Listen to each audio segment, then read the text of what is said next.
Hey guys, Will here, just putting in a quick trigger warning regarding rape and suicide. If these are topics you'd like to avoid, please skip to the next episode.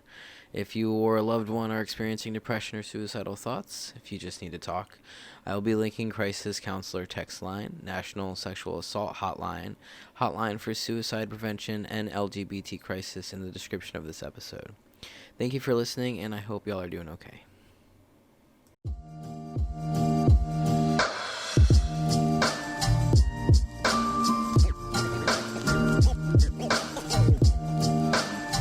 Welcome back to Words Are Hard. This is the number 6 that I've filmed. Our second guest. Do you want me to use your full name, or do you want me to just refer to you as Theo? Hi, I'm Theodore Elliott Whitaker. Okay, I gotta say your whole name every time I talk to you. No, it's okay. We could just call me Theo. That's what everybody calls me. Okay. Theo is one of my best friends in the whole world, and we lived together for a little while back when I was still in Denver. And I think you are one of the first trans people I've actually ever been friends with, like actual friends, not just like I'm saving face because we're at work kind of thing. Yeah. And we just like clicked so quickly. Really? Like, it was kind of insane. I mean, I wish I could say you were my first trans friend, but you're the first trans friend I've had that hasn't, like, stabbed me in the back, so, like, that's fun. Oh, God. That's like a whole thing, but... Okay, I want to hear about that, first of all, but also, like... Oh, my God. I feel like whenever I meet a trans person, it's usually... Because I don't know, I guess we'll just put it this way. We all have very strong opinions about the world, as we should. Yeah, and especially about our own community, too, when you think about it. Yeah, but it's always kind of intimidating as well when you meet new trans people, because you never know, like, because, I mean, there's trans people that are TERFs, so it's kind of like... Oh, Jesus. And, like, yeah, you always assume that they're going to have the same views as you, and then when they don't, it's like, oh... Yeah, I mean, I find that especially in the gay community, like when gay men are sexist, you know, like people are crazy. We all walk different paths of life, and we all have our different views, and it's kind of hard to assume that everybody thinks the same, even though you would like them to, you know, because like I would like to think that most people want to be a decent human being, but then again, we work at Starbucks, and you just see that as not the case. It really, like, oh my God. I get pleasantly surprised a lot, like more than I ever expected to. I'll say that. But, for real. Like, I think what shocked me the most about Starbucks is that everybody, like, you know exactly what kind of crowd you're going to get when you walk behind the counter. Like, we're all traumatized by something. We all are either queer or know someone who's queer in some way, shape, or form. And like, if you didn't know a queer person before me, I'm going to let you know. Yeah. Kind of like with Jake, remember? Oh, my God. Yeah. Like, we were all just like, okay, this is how it is now. For real. It's like, okay, so you don't know about trans people or gay people, really, and, like, you're kind of, like...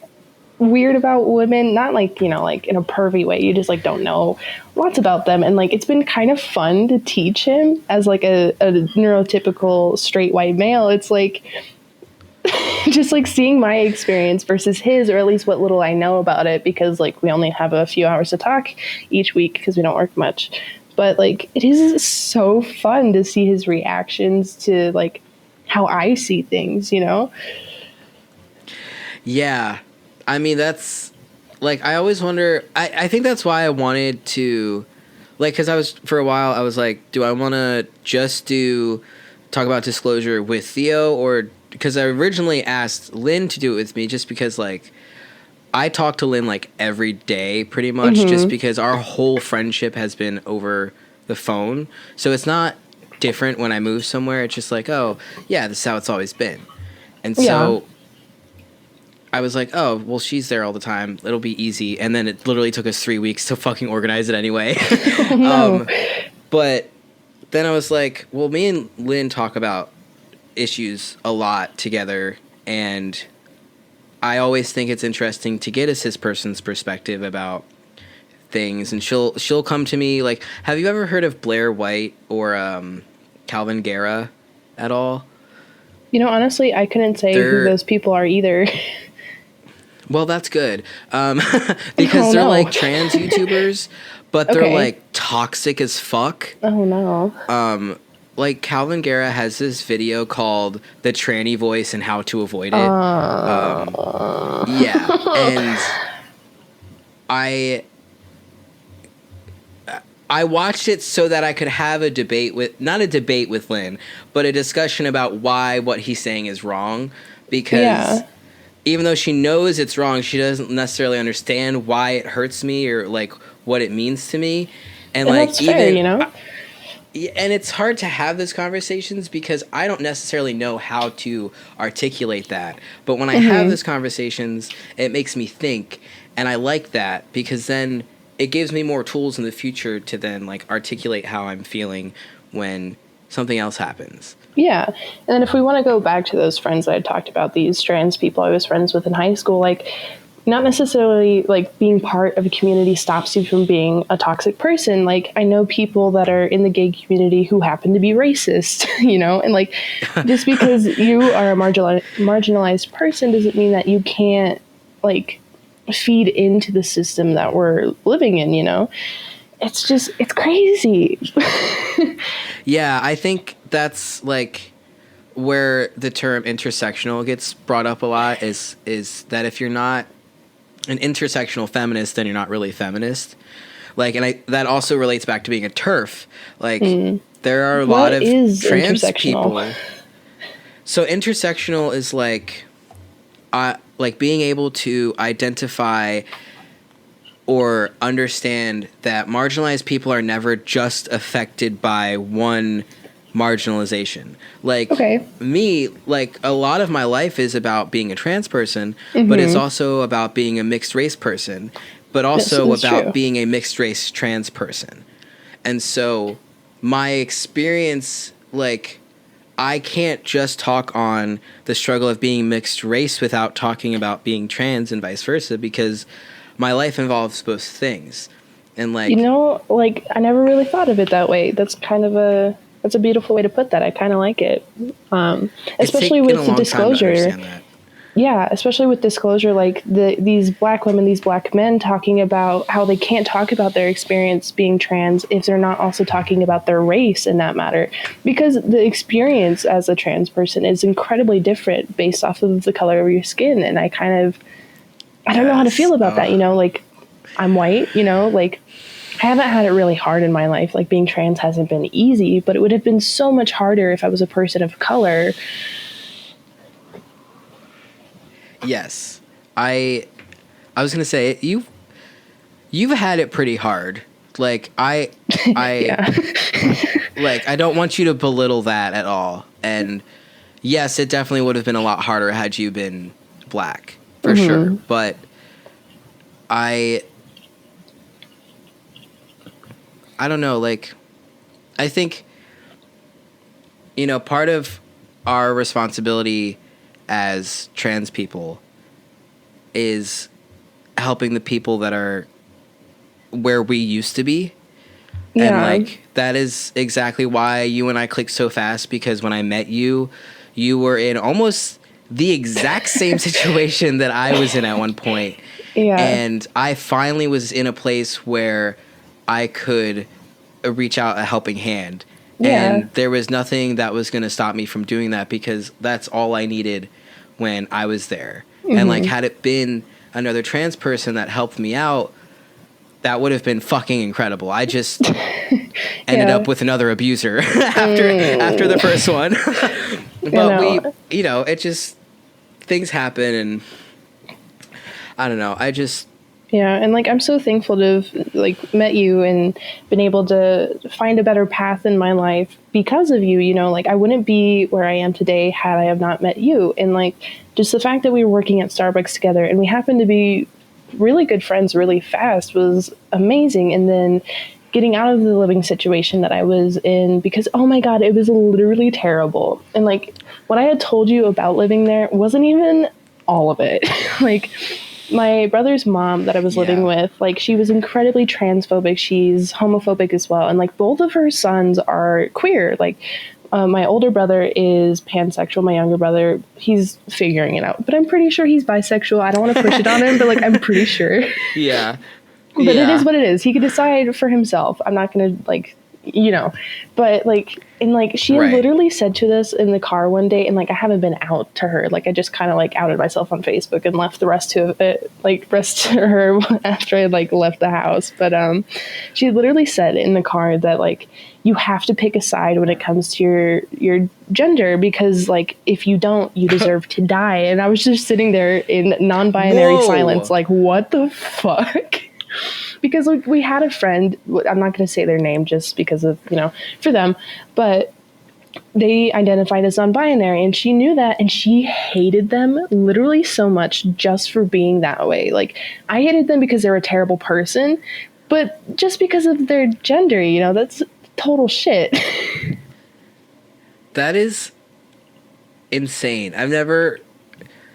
See, I was going to say, like, in Disclosure, they kind of talk about how trans men in media are kind of like you just don't see them. And the same goes for non-binary people, which I did forget that when I introduced you, I did want to mention that you go by they, them pronouns, and you are non-binary, but you also consider yourself trans, correct?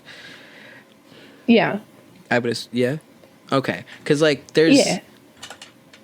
I think there are some non-binary people that don't consider themselves trans. And there's also, like, I mean, the general debate in the community about non-binary trans people, which is usually a debate between people who are not non-binary, as per usual. Yeah. I mean, okay, listen, being transgender, like transgender in and of itself is an umbrella term. You know, there's binary and there's non-binary. Like, if you look at it, like, say a color wheel, like there's colors on the outside and then there's like white in the middle. And I guess like if I would to define myself, I'd put myself right in the middle, because like I like to swing around, you know, I like to present masculine and feminine and just be who I am. And like being trans, I guess, would be a part of that, because on either sides of each spectrum, like being male and female, like they meet in the middle, I guess. You know, I'm no scientist, but Bill Nye did talk about it if you want to get there. Yeah. So no, like, I feel like you can identify with being trans as a non-binary person if you want, which I do. But like, I don't know why that would be a debate, you know? Like, people just are who they are. I think the debate is inherently transmedicalist, whether or not people realize it or not. And if you don't know what the term transmedicalist is, it's, I think, generally speaking, it just means that you have to, in some way, shape, or form, medically transition in order to be valid as a trans person. But even then, when has that ever constituted people being genuinely trans if they have surgery or take hormones? Like, what the fuck? Well, and that's what I was going to say, is like the fact that there are trans people and just the LGBT community as a whole trying to debate who can and can't be trans is fucking ironic, if you ask me, because that's exactly what cis people constantly try to do to invalidate us. And the fact that there are other trans people or marginalized people trying to push that on us is just honestly fucking disgusting. Yeah. And like, stay in your fucking lane. Like, ooh, he's heated. That's how I feel about it, because I as a trans person, only I can define my transness. Fair. And what that applies to and how I feel about it. And just because I am also trans does not mean I can then and go define transness of another person. Literally. Like, and like that is up for them. When I had like come out to my friend group at the time, they were like, no fucking way. There's no way that you've ever like experienced body dysphoria and whatnot. I'm like, okay, listen, I never told you about it because I didn't want to be weird. Like, I knew that you guys were trans and I didn't want to like butt in, you know, like, at the time I was like questioning my sexuality, and then like once I had figured that out, gender entered the chat, and I was like, oh fuck, that's like not okay. Because like for a really long time I identified with being a lesbian. I'm like, wow, women are amazing, but I was like, I don't want to love a woman as a woman, you know, like that didn't make sense to me. And like being socialized like when I was young as a girl, it never made sense to me. Like I really fit in with the girls and the boys that I was growing up with, but I didn't really relate to either of them, you know, like I wanted to be just like both of them at the same time and couldn't figure out why. And like I didn't know what being trans was until much later in my life, and had I have known sooner, I would have done something about it, you know. Yeah, well, and that's where like trans people in media comes into play. Perfect segue. Like, first of all, I can't believe how often I'll just phrase it, gender nonconforming characters have been a thing in film and media for basically the entire history of it. I mean, they've been there for so long, but they were always the point of a joke, you know? Like, people cross-dressing was, for some reason, hilarious, you know? And, like... yeah. Well, oh my god. So, I don't know if you've seen any of the movies that they mention in the documentary, but I had watched Sense8 with Naomi in it, and I thought she did a beautiful job. Oh my god. It's because she was playing a trans woman as a trans woman. Like, fucking imagine that. Oh my god, Theo, you have to come on my podcast about Sense8. I love it so much, please. I literally just binged it. Oh my god. Okay, sorry, I'm gonna cry. Like, I literally... It's a beautiful show. I love it. I literally fell in love with every single Sense8. Like, every character, wonderful, beautiful development. Every character so beautifully. Yes. Yeah, like I just can't. Okay. Oh my god. Okay. So transition into Sense8 another podcast. episode. Another day. Yeah. But no, that was I had originally seen that back. I watched the first season a couple years ago, and then I heard it got canceled, so I never watched the second season because I was like, I'm not going to re-fall in love just to get murdered in the end. Yep. But when I rewatched Disclosure, and I kept seeing how Lana Wachowski spoke about it, it just, to know that there are trans people out there writing trans characters. Like, the first time that we're introduced to Nomi in the series, she's having sex naked in love with a partner, and that means in a so much. And I don't too. It's oh my god. Yes.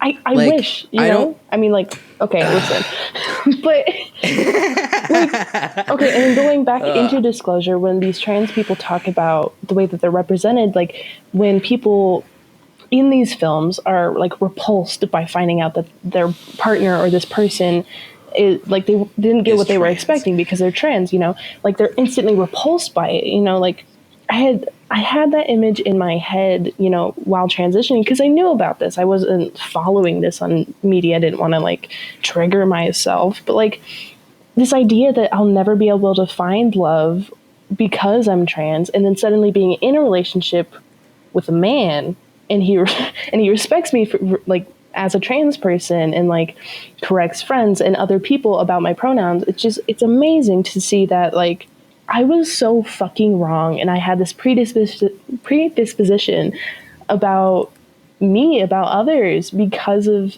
things that were on TV, you know? Yeah, I think trans people get the same message that like dark-skinned black people get, the same message that fat people get, the same message that disabled people get in the media, and that's that we're unlovable. Yeah, it's and terrifying. Whether and or not awful. we realize it, we all internalize it. Yeah, like the one guy in Disclosure said about Boys Don't Cry. It's the scene where they like force his girlfriend to look at his genitals. Like that is literally my worst nightmare, and I think that for so long I thought that I was unlovable, and I think a lot of it had to do with transness, but also a lot, you know, to do with my personal relationship with my mom for a long time. Yeah. And it all, at the end of the day, when we see trans characters, when we reinforce the idea that trans people are lovable, and it's not a burden, it's not an adventure, it's not a kink, it not just helps trans people realize like that they're trans, but it also helps people who have already transitioned realize that we are lovable no matter what we tell ourselves every day or what we're shown every day. Yeah. I mean, I'm single. I've been single for a while, and I have never really been in a relationship. And even when I was a lesbian, like, I struggled to find, or not to bond necessarily, but to find a mutual bond with people. Yeah. And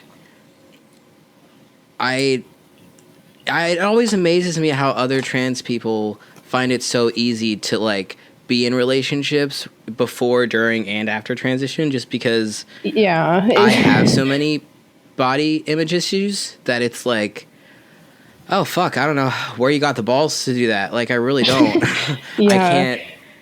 I'm not brave enough. And like, going back to like quite a few things you said, I feel like I'm about to start rambling, but trying to like, especially after I was like out and my friends knew, and trying to like start relationships with people or like being in one, like I never really disclosed being trans. I didn't want my partners at the time, or like partner, you know what I mean, to see me differently because I was trans. Like being in a 9-month relationship where I never told this dude. Oh my God. I remember that now. Yeah, especially at the start, thinking that because I did come out first as trans masculine, I thought that I wanted to be female to male, that I thought I was a man, and I'm non-binary, but still never telling him that because he was very homophobic and whatnot. And like him being in a relationship with me, like he still doesn't know, and I don't think I'm ever going to let him, because that's he still doesn't know to this day. No. Oh my God. Honestly, like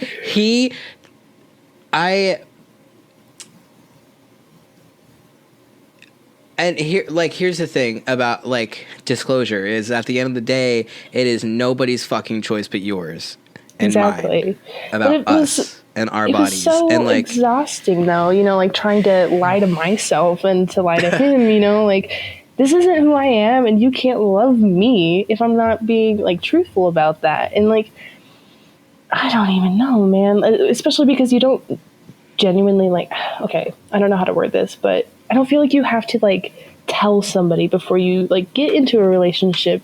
You know, if they love you for who you are, they're gonna love all of the transness about you and like try to help and support you through that. I mean, if you want to, or if they, you know, like would feel more comfortable, then maybe that's really up to you guys and your relationship. But like, because in my current relationship, like he knew that I was trans, but like he didn't know I was non-binary. He was incredibly confused about, you know, the way I was presenting myself, whether I was maybe female or male or somewhere in between. He just didn't know. And like, I think that's awesome. That's exactly what I was going for the whole time. Yeah. Got him. Oh God. Got him. Like that's all I want from everybody, really, is like, what is this person's gender? Like, you're never gonna know. But like, I also don't want to be misgendered at the same time. Well, I think it's so interesting to me because I feel like I have had many times where I've had to correct people on your pronouns. Yeah. And I mean, still to this day, sometimes like everyone, because I'm not with morning crew super often, like I get he and she. I'm like, oh guys, just meet in the middle, you know, like just in the middle. Just I mean, like it's kind of flattering that people sometimes think I'm a man. I'm not gonna lie, like that's awesome. But no, like we've had these conversations. Like sometimes I never really correct people because I'm scared, but like I don't know, like having friends like you and like Faith or even Suede that like will go out of their way to correct somebody before I get the chance. It is amazing. It's such a good feeling that knowing that people have my back in me expressing who I am, you know? Yeah. It almost makes me want to cry because I was thinking about that woman who was talking about the father at the end of the documentary, and she was like, that father saw his own kid with more awe and love than I see myself. Mm-hmm. And like, all I want to do as a trans person who has so much privilege is to foster an environment where young trans people can have experiences that I never got and have experiences that older trans people never got or could never even imagine having. I mean, because you're kind we of on the changed way. The world. Yeah, you're kind of on the way. I mean, you helped me like a fuck ton, you know? But like, I can only wish to be able to do that for another person that is queer, or, you know, like just people in general. Like, I feel like if we could love people for who they are, regardless of, you know, everything, you know, like people are people, you're a brain trapped inside of a skull. But yeah, look at that meat suit. yeah, you're trapped in a flesh prison right now. Like, you're only seeing stuff because your brain lets you, you know? And I don't know. It's just, I feel like we're making huge progress as in the queer community towards, you know, acceptance and just knowledge in general. Like, when I was talking to my sister when I was young, when I first came out to her as pansexual, she was like, yo, me too. And I was like, what? You know, and like we got to like talking about it more. She's like, you know so much more at your age than I ever did in high school, you know, like you're learning, like, you know, things I'm learning in college right now. And I was like, damn, all I did was go on Instagram, you know? Like, it's a huge step. Yeah. And like, it's so wonderful to see, but we have so many more steps to take, especially with media, because we're just getting into this position where we're starting to represent trans folks in a more positive manner, but still missing the beat. Because with Naomi, I think they did a wonderful job. That's exactly what I want to see when I see people being represented on, like, as me on television. But like the L word with Max, Jesus Christ, bro, Jesus, like, okay, I'll let you talk about that one.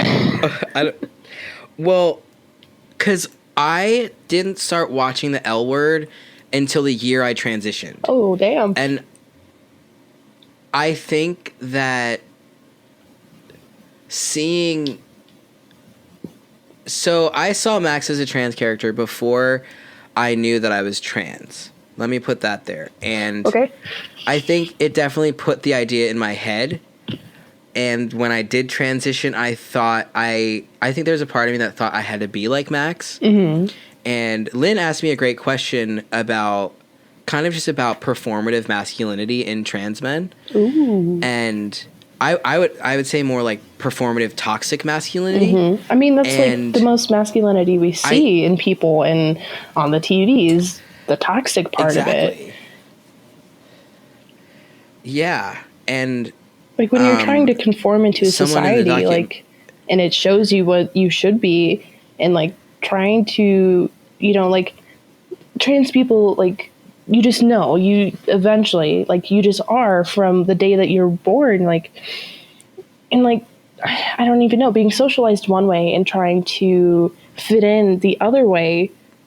It's so hard when you don't have an accurate representation of who you want to be as, you know, this type of person, when everybody else around you is acting in ways that you don't agree with and that you acknowledge as wrong, but you still like give into it, you know?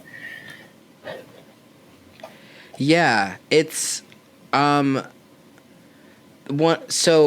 two people in the documentary. One said something along the lines of, I cannot be in the world until I see that I am in the world, which was just honestly mic drop moment. And there was another trans woman who said it's like a defense mechanism. She was actually talking about what I would say hyper feminism, or not feminism, but hyper femininity in trans women. And saying trans women are wrong for being hyper feminine because they're reinforcing the stereotypes that women are fighting against, when in reality all they're trying to do is survive. Yeah. And it's kind of like you're kicking down instead of kicking up. Yeah. Like, why are you going after the people who are just trying to not die instead of going after the people who are setting the trends and setting the stereotypes for people who have all the money and all the exactly. privilege? Like when they talked about drag culture and about how, I can't remember exactly what the quote was, but this one woman had said that, you know, I can't remember. But essentially that trans women are just men in really good makeup and costume. I think that's about what they had said. But, like, that is such a terrible, like, assumption. And, like, I could see how that works in some people's minds, especially with drag culture. Like, this over, like, feminine faces, like, and, like, I don't mean to drag culture, you know, like, I think it's cool, whatever. I'm not super into it, but, like, do your thing. But, like, I can see how that might be a correlation to some people with trans women and drag queens, because, like, if they're over feminizing themselves, they might be seen that way. And at the end of the day, a drag queen is just a man in makeup and costume, but a trans woman is a woman, period. Like, it doesn't matter how much makeup they're wearing, what they're doing to their hair, even if they still have short hair or don't want to shave, because feminism, do what the fuck you want with your body. But, like, I don't feel like the media is portraying like our types of people well. And even in Disclosure, they only really talked about one non-binary person, and I was like, well, damn, you know. Yeah, that was I remember that. It was literally like so quick, so fast. It was literally threw you a bone. Yeah, it was like that was about representation. Now, next to like the trans women, trans men, and I was like, okay, well, thanks for like giving me a quick shout out, but like, I feel like non-binary people are so skimmed over. Like, the reason why I like don't really confront people with my pronouns, or like, I don't know how to, because we really don't exist in media that well. You know, like, I know a few influencers on Instagram, and I don't really watch YouTube, but I'm sure there's some there, you know, but we don't make it on the big screens as often as other people. And it's kind of crazy, especially non-binary people of color. Like, never really. Like, I know a couple on TikTok. That's about it. Yeah. I mean, it's always like, I honestly can't even think of a non-binary character that I've seen in media. Mm-hmm. I mean, like, cartoons get the closest. Like, that with, was like, explicitly non-binary. They get the closest with the non-disclosure of like gender non-conforming, like, characters, like with the way that they address, you know. But like, it's never been like, here's our new non-binary character. Look at them, you know, like. But I don't know. Yeah. And it's kind of like when I've gotten into arguments with my mom about this more than I'd like to remember. Fair. But it's always like the argument that, well, they is multiple people. Them is like more than one person. It's improper grammar and all this other stuff, and it's not. Like, let's talk about some of your Facebook posts. It's been this way for posts forever before we get to who's grammatically correct. And even then, if you want to talk about my pronouns being plural, let's talk to my other personalities about it, because it fits. But but even then, like, people automatically, sometimes without even knowing it, they will refer to a person they don't know as they. Like, say you find a phone and it's missing, like, there's not an owner to it. You're like, oh no, I hope this person finds their phone. Like, it's automatic because you don't know this person's gender. Like, you can't assume that they are male or female or whatever, you know?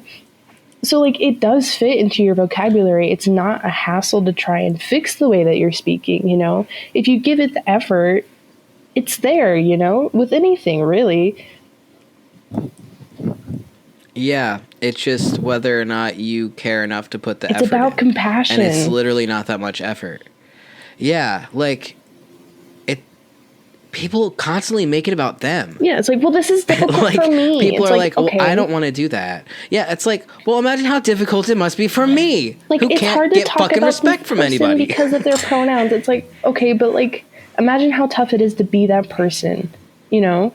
Like, they have to live with the fact that they're trans every day. And, like, it's not necessarily a burden unless you bring it up to other people, you know? Like, trans people being murdered at disproportional rates because of their gender identity, that's just a start. So if you want to complain about how difficult it is to talk about me because my pronouns, the door is fucking that way. I was going to say, when there's a law called the cis panic defense, then we can talk.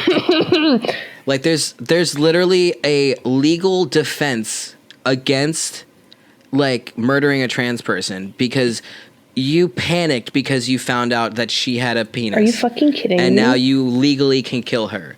That's a thing. That's why not only do black trans women get killed so often, but so often there's no justice because there's a fucking trans panic defense. Like, it's stupid as fuck. It's legal to fire people for being trans, like, federally now. That doesn't make any goddamn... We don't have protections against discrimination anymore since Donald Trump has been in office, which is why when people are like, oh my God, we need to get Trump out of office, vote for Biden. I'm like, don't you think I want to get Trump out of office? Of course I do. But do you think I want to vote for the guy who's put millions of black people in prison? Nope. Or, like, touches girls weirdly in fucking public in front of thousands of people? And a vice president candidate that wants to, like... I also just want to say, like, literally... I'm just now the age to be able to vote. Go ahead. And these are my fucking options? Oh my God. I'm pissed. I don't want to vote for either of them. Listen, they're both... like, it tears my soul apart. Like, old pedophile and another old pedophile. There is no winning here. Both of their policies are pitted against us, you know, like, middle class to poor people, you know, like, they are not for us. They're not for our communities. They're not for our growth.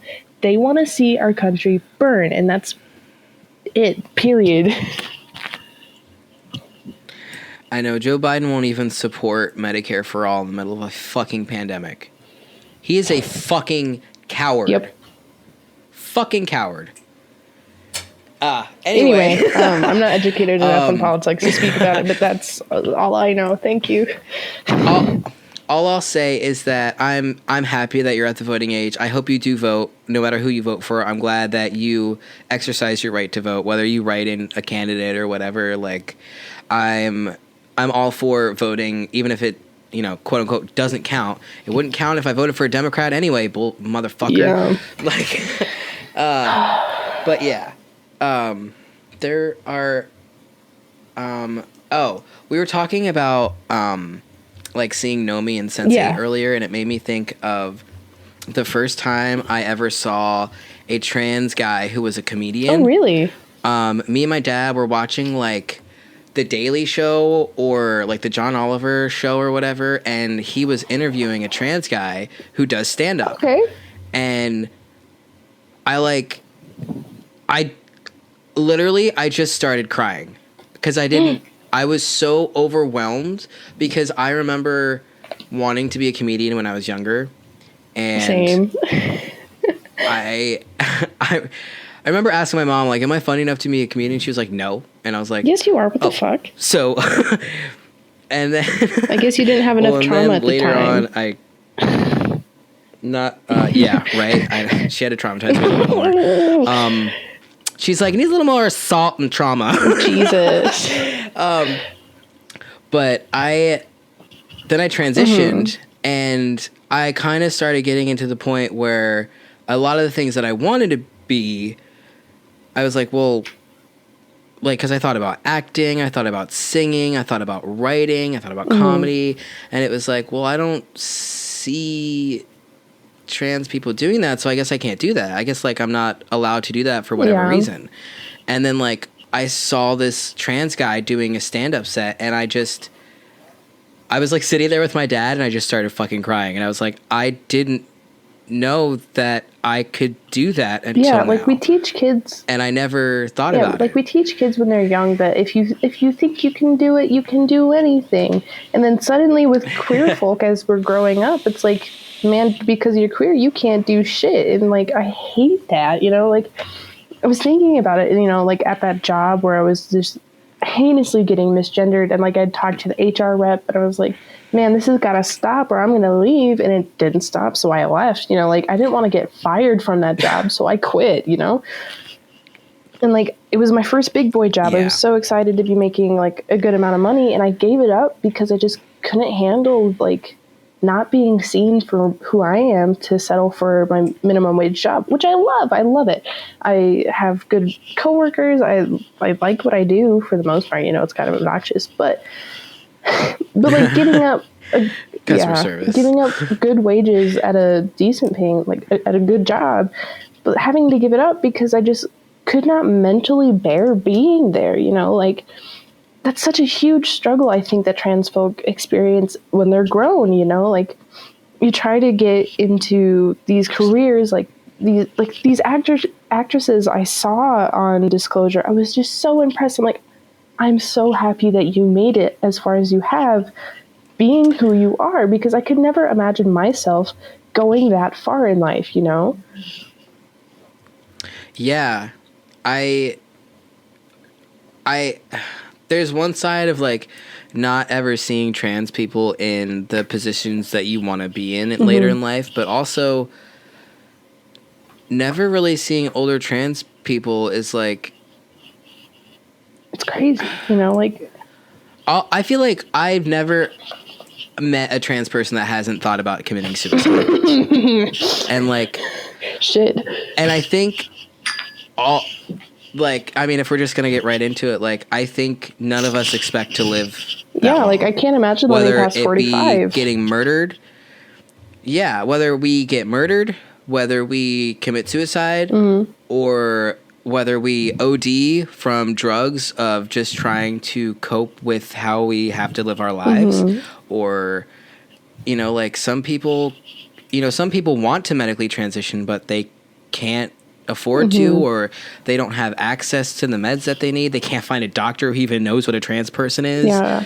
Like, and like, luckily living in Colorado, I have more access to these things because we're generally a democratic state, and like we're making a lot of progress for the queer community and whatnot. But even then, like I really want to get top surgery. Like I can't stand owning a pair of breasts. They're disgusting to me. I just hate having them on my body.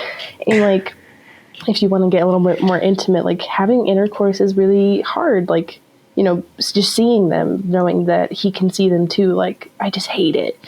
And like, when I was like younger and in this state of like suicidal thoughts and depression constantly, I was like, nobody's ever going to see me for who I am. So why do I even need to be here? You know? And like, it's still so heavy on my heart that I could think that way, that I still sometimes think that way, because there's so much love to be had by people like you. Like, you're one of my really good friends, and like, I don't even know, man.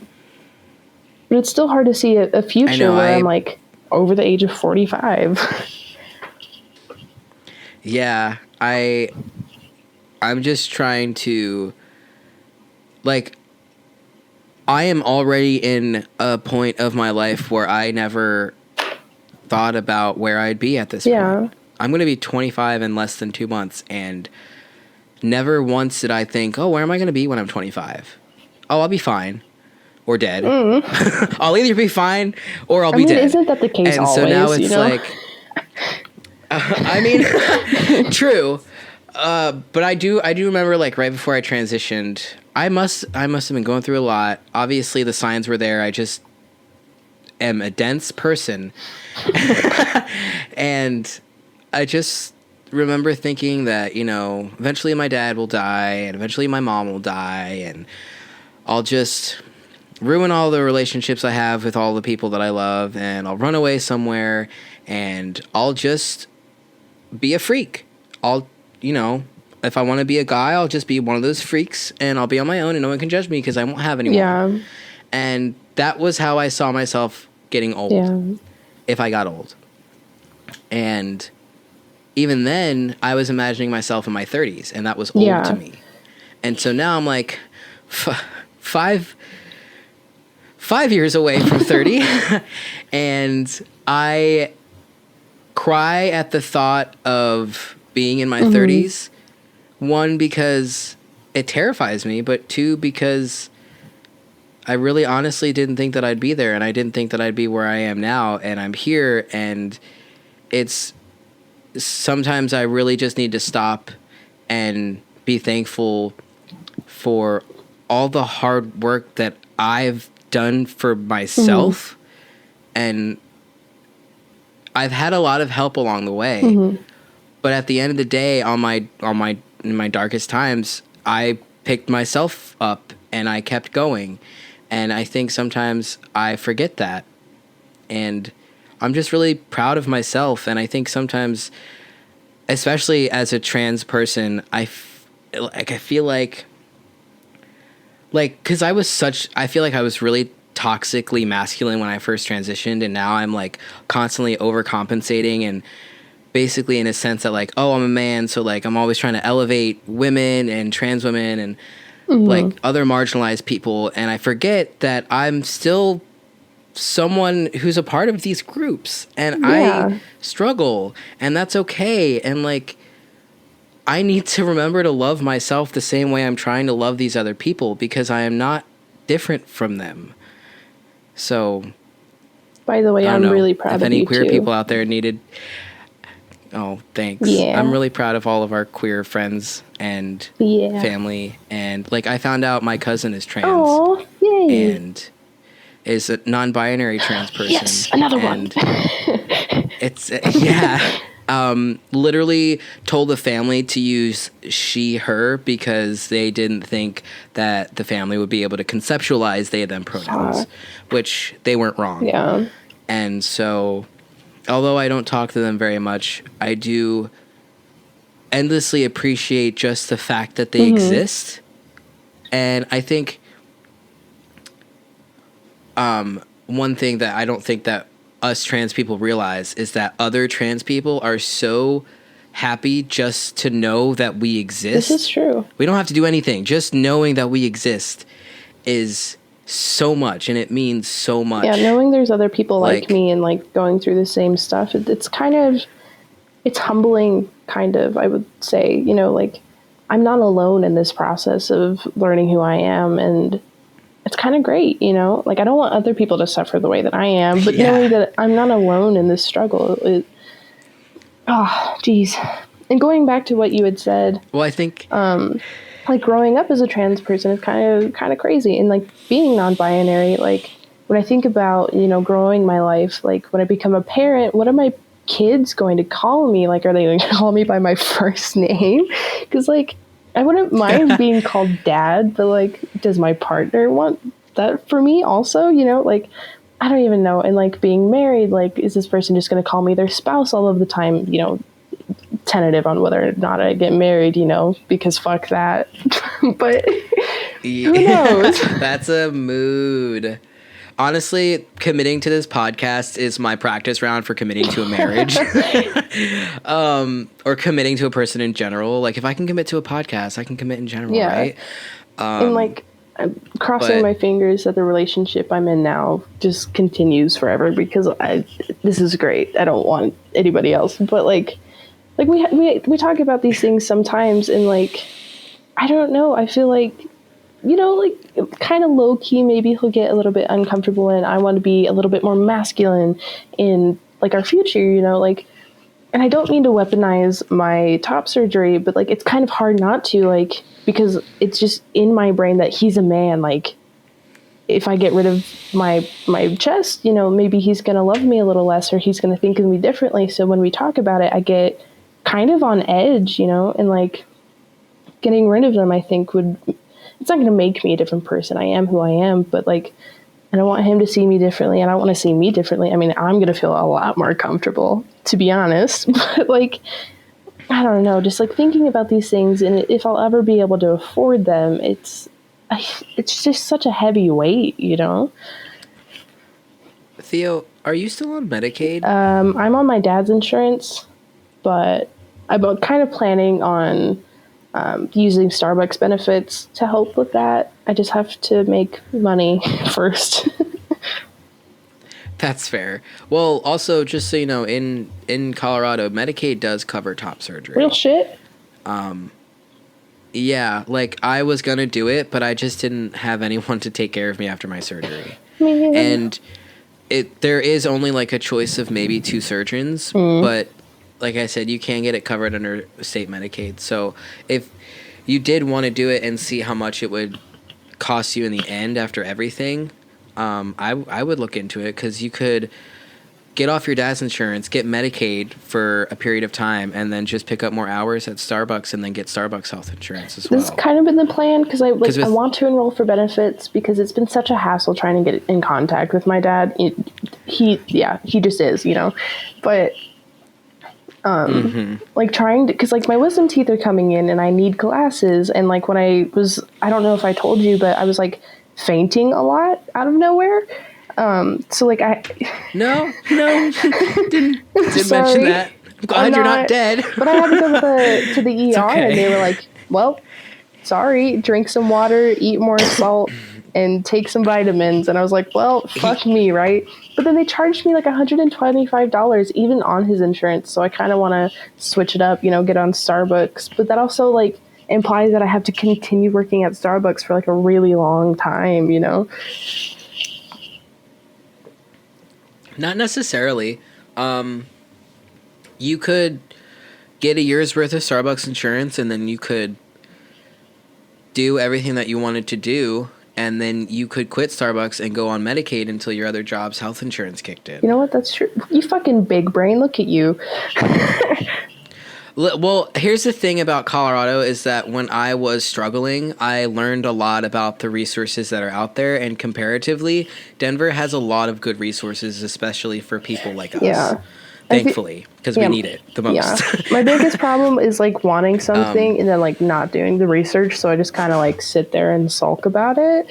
So if I was just more active in my own life, you know, if I was present with myself, I would be doing a lot more right now, I think, because really I'm just like going to work and coming home and just, that is it. But you're surviving. Yes, and I need to get out of that mindset because like I've been surviving for so long, I don't know how to thrive, which is exactly what I should be doing because I'm in the space to do that right now. It's kind of fucking frustrating that I'm still like stuck in this like mind state that like I have to work to pay my bills and I can't do anything else, you know, like it's kind of fucked. Theo, I just want to say that I have so much love for you, and you literally sound like me. Like, I think I've said that word for word.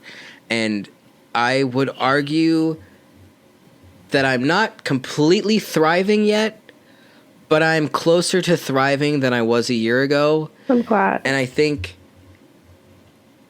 that you should go easy on yourself and remind yourself that you spent a long time not knowing where you were going to sleep or knowing when your next meal was going to be. And that right now you are finally in a place where you don't have to worry about that. And that you need to give yourself the time to just enjoy not surviving actively necessarily. And you'll get to a point, I promise you, because I know you, and you're super fucking smart and creative, and you would have to be dead to not go anywhere with your talent and your heart and your mind. I'm gonna cry. So, stop it. I just want to say that give yourself time and love yourself like you would love me or Chan or Faith, or just give yourself the same room to work and struggle as you would somebody else. And like that is always what I have to do when I'm trying to like therapy myself, is I have to take my mind out of my own existence and say, what would I tell somebody who was coming to me with that problem? And that's really helped me like be my own friend a lot. Not that you have to be, because we're all here for you and we love you, but it's hard to reach out. So when I don't want to reach out, I just reach in, instead. Yeah, those are some words I really needed to hear. I'm not gonna lie. Fuck. Yeah, no. It's okay. You said the words, which were just, you repeated my own words back to myself that I have said to probably you while I was living in our last place. And I think we had that conversation over some spicy beverages at the table one night. some spicy beverages. I made them extra stiff on accident. I mean, maybe on accident for you. I was vibing, but... I was like, wow, all I can taste is the alcohol. I have a really terrible sense of smell, so like I was like, yeah, this is super sweet. No, it wasn't. It was so not. My God, that's funny. Oh my God. Yeah, I think there's always, no pun intended, a transition period. And just because we have literally transitioned does not mean that we are good at transitions. Fair. And you can't just go today from surviving to thriving tomorrow. That's not how life works. And you shouldn't expect yourself to be able to do that. Yeah, that's really fair. Just... Because, like... It's taken me 5 years just to start recording this fucking podcast. Yeah, because I remember us talking about it. Like, we're like, we should start a fucking podcast. I think we were both high. I'm glad that we're actually doing it, you know? Like, we kind of manifested it because we always had really good things to talk about. And it kind of felt selfish to keep that to just us, you know? Well, yeah, especially when we're talking about our experiences as trans people, and like, even if we're not talking specifically about trans issues, giving people, like, just being able to turn on a podcast and know that one of the creators is trans, even if they're talking about dog farts the whole time, I'm just like, it's nice to know that my existence isn't just going to be defined by what's in my pants. Yeah, literally. And like how it got there. Can we also get on the subject? Why, like, when people find out that you're trans, it's immediately what's in your pants? And like, for me as a non-binary person, it's always like, well, what bathroom do you use? It's like, okay, I don't ask you questions about your genitals or your sex life. So like, how's your mother? You know, like, fuck off. Yeah, like, see, my reaction, or people's reaction to me is like always, oh my God, I had no idea. You pass really well. Or, oh my God, I would have never known. I do pass really well. I just never know how to respond to that because... I mean, I think people always anticipate trans people being like, you know, visible. Like when you look at a person, you can tell that they're trans. Like with me, yeah, because I look the way I do.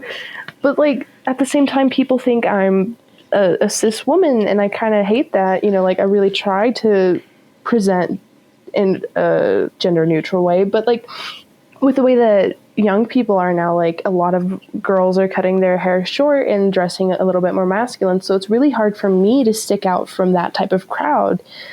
I'm gonna say something, and like, I know that a lot of people that I know and love have responded to me with, oh my God, I had no idea. And I don't want people to think that I think they do this on purpose. I think it's because of the media that we're exposed to. But I think at the end of the day, it's always, oh, but you don't look like a tranny. And that's how it feels, because it's like, oh, you don't look... This is how I interpret it. Oh, you don't look like someone I wouldn't be attracted to. Or like, oh, you don't look like a fake man. Or it's because you're a man. It doesn't look like you have a vagina. Yeah. That's, or like, people have told me like, oh, you look like a real man. It's like, oh my God, it's like, what the fuck does that mean? Or something. What the fuck? Yeah, and I know like a lot of my friends who have said this to me are going to listen to this and think that I'm coming at them, and I don't want them to feel that way. I want them to recognize that the next time they are told someone's trans and they didn't know, maybe just don't say that, just say, because okay, although cool. it doesn't sound like a mean thing, be like, oh, awesome. Like, I'm so happy that you trusted me enough to tell me that information about you. Exactly. But because like the only reason I really knew that I had no idea thing. Yeah, it's like, the reason that I knew you were trans is because Faith had told me, and she really didn't have to. I would have just respected you as a man because that's who you are. And like eventually, I'm sure you would have told me. But in the same regard, like Faith likes to tell people that I'm trans, and I appreciate it. But sometimes, like eventually, when I work up the courage, I'd like to be able to do that on my own regard instead of being underfoot. I think it's important for you to know, though, that Faith came to me before she told you. Oh, okay. That does clear up some stuff, too. Yeah, because you and Faith knew each other previously, and when I was talking about transferring to her store, she was like, oh, there's a person that I work with that I'd really like you to meet. Their name's Theo, and I don't know if she said that you were transitioning or what she had said exactly, but she had told me that obviously like you were trans in some way. Yeah, I think at the time everybody was on board with me like being trans male. I mean, I wasn't because I was still confused. Right. But like just like everyone was like, well, this is easier for us. Yeah. But like the visibility I can really appreciate, just like it's not like she had to like let you know. It's just like she was excited for us as two trans people to meet, and I really appreciated that. Yeah, me too, because I'm always hesitant when someone's like, oh, I met another trans person, I want you to meet them. Because most of the time it doesn't work out. Like, because there's just this assumption that it's like when a white person has two black friends, it's like, oh my God, you guys should meet. They're both my black friends. You belong together. It's like... And so sometimes I meet trans people and I'm like, wow, you fucking suck, dude. Like you like, yeah, you transitioned, but your personality it is the equivalent of licking a ball. Like, what the fuck? Like, just because you're trans does not mean I'm gonna like you. And same with like coming out with my sexuality. Like people are like, oh, there's this like gay person. I think you guys would really click, and they would like try to get us together. And like, I literally hated every person that I was like set up with. Like, this one girl, she was so beautiful, but her personality was so fucking bland. I could not have a conversation with her. I was like, who the fuck thought you were a good thing for me, okay? Like, I'm a little bit swassy sometimes. I can't fix this. We're not gonna work out. Like, why the fuck did you think that we were good together just because we're both gay? What the fuck? Like, have you ever even met me? Like, I was offended almost. Like, I didn't mean to be, but I'm like, do you even know this person? Do you know me? Just because we're both gay doesn't mean we're good for each other. And same with like trying to get people to be friends just based off of like the communities they identify with or are in, Yeah, I know it comes from a good place always, but Faith has always been really good about talking with me about trans issues. She's super sensitive and compassionate about it, and like she tries to approach it not from her perspective but ours. And oh my God, it's the best. Like if more people could be like Faith, it would be awesome. Seriously, Faith is one of the sis doing it correctly.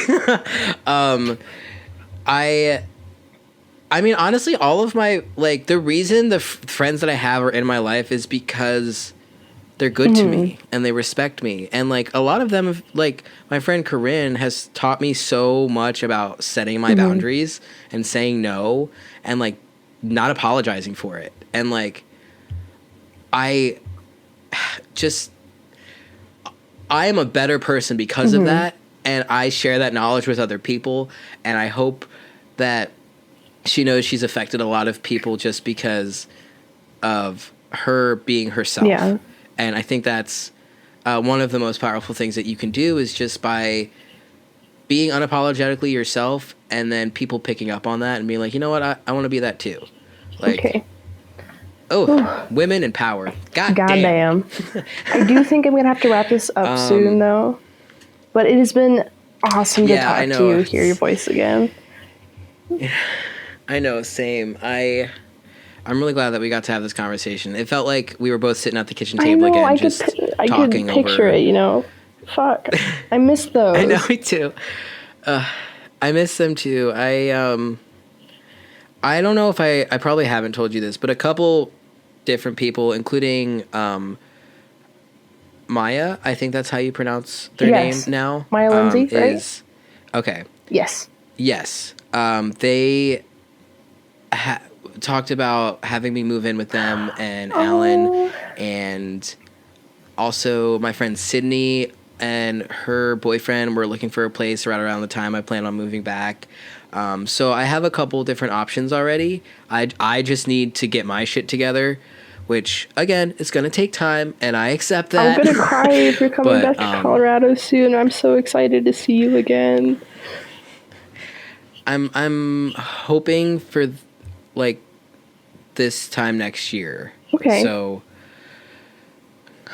hoping. I just need to be able to save money and fix... My credit score dropped, like, fucking 60 points since I got my credit card. I don't know what happened. Being an adult is hard, man. Okay. I'm really proud of you for even, like, getting it, and, like, I know that you're making progress. Thank you. And you got this, man. I know. It's... You are too. Grr, don't forget that. Stop it. Grr. All right. Well, I will wrap the episode up then. Thank you guys so much for listening to the podcast. I really appreciate it. I have more plans for guests soon. Like you heard earlier, me and Theo now plan on doing a Sense8 podcast together. That will be hopefully the next one we do, because I'm so excited for that. But you guys can now listen to the podcast on Spotify. Your boy is officially professional. And new episodes will be uploaded on YouTube and Spotify every Wednesday, hopefully around noon. And I'll be linking some charities you can donate to help the USPS down below. Also, trigger warning going to go in front of this podcast in the description, because I'm pretty sure we talked about rape. Did we? But... we talked about, we definitely talked about suicide too. So I definitely need to put trigger warning. But thank you guys so much for listening, and I hope to see you guys back again here next week. All right. Bye. Bye.